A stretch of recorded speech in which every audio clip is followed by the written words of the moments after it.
When we look at the emotional impact of living with a learning difficulty such as dyslexia, we're looking at the frustration and the low self-esteem that happens. But there's also an impact with anxiety, and that's what we're going to look at in this section. What's important to know here is that anxiety is normal. It happens to everyone, and we've learned a lot more about it in the last few years, especially since COVID.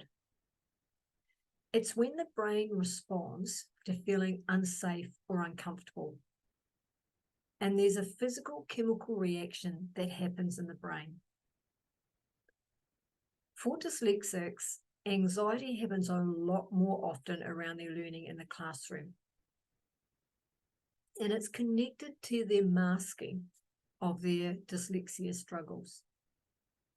So dyslexics, it's a very strong desire to mask that they're struggling.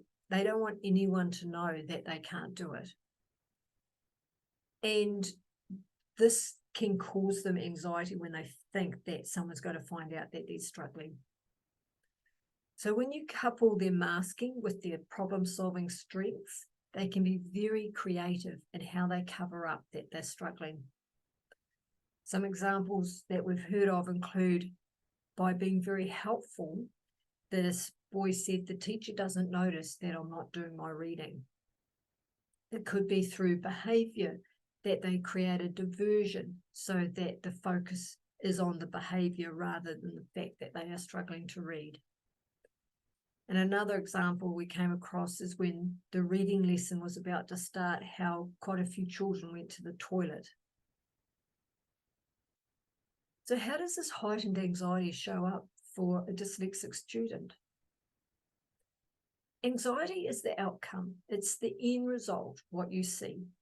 But it sits on this feeling of being scared of getting it wrong or scared of looking dumb. And that's with them all the time. And they worry. They worry when they go to school about, will I know what to do? Will I know how to answer the teacher's questions? Will I know how to keep up? Will I understand the instructions? And they mask that they're struggling with these parts. But there'll be times when they feel like exposure is imminent, that people are going to see that they really can't do it. And it's at those times that their anxiety spikes and there's that physical reaction in the body. So this is when the chemicals, including cortisol, rush into the prefrontal cortex, the thinking part of the brain. And when those chemicals are sitting in the prefrontal cortex, they take the brain offline. So that person is not capable of telling you what they know or taking in information. They are essentially in fight, flight, or freeze mode. And it's an indicator that this dyslexic student is feeling unsafe, their brain is feeling uncomfortable, and so their brain has gone on offline. We specifically talk about it as the brain going offline. This is from feedback that we've had from dyslexics, from young ones up to adults, saying brain offline is exactly what it feels like. So why is it important that we know about this impact of anxiety on the dyslexic's ability to learn? And it's because when a dyslexic's brain is offline, they can't engage in their learning. They can't take in the information you're trying to give them in the classroom, and they can't tell you the information they know. The brain being offline also reduces the efficiency of their cognitive abilities. So dyslexic short-term memory is already under stress in the classroom, and if their brain goes offline because of anxiety, that memory capacity reduces right down even further. It also impacts on their ability to use their coping strategies to manage in the classroom.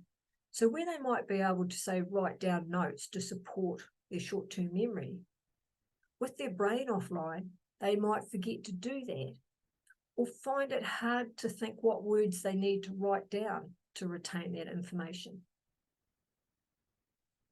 The key things here are we want to either reduce the amount of times a dyslexic brain goes offline in the classroom, or if their brain does go offline, we want to help them get it back online sooner so that they have got the ability to engage in the classroom learning. When a brain goes offline, it can be up to half an hour. So we really want to reduce that down to the smallest amount of time as possible. With the work that we've done, here are some examples of what we've come across that causes a dyslexic brain to go offline in the classroom. The biggest one that we hear about is a growly voice. Now, this is from the dyslexic's point of view, and they're sensitized to tone of voice and body language. So if they feel like the teacher's angry or disappointed in them, that is enough to make their brain go offline. When they're writing and trying to form a G or a J, that can make their brain go offline, and then it impacts the writing that they've got to do afterwards as well. Same goes with spelling a word. If they can't remember how to do that, it can impact the rest of their writing. Hearing the word test, doing anything under time pressure, not being able to understand the instructions given, visual overload, which is they've been given too much visual information in one go,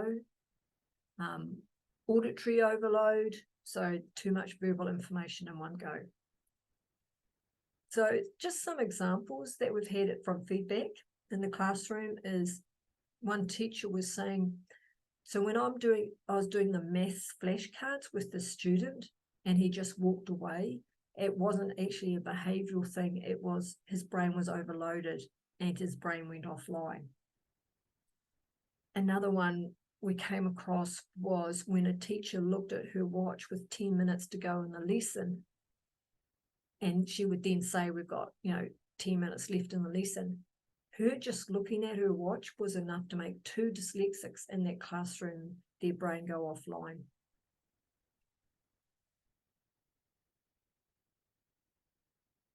So if we recap, when we want to put in place classroom strategies to support dyslexic students, we really need to be thinking about this learning stress part of how do we help them manage that anxiety in the classroom, how do we manage the frustration, and how do we support their self-esteem so that we're giving the brain the best chance it can to be engaged in online to take in the learning that you're giving them in the classroom.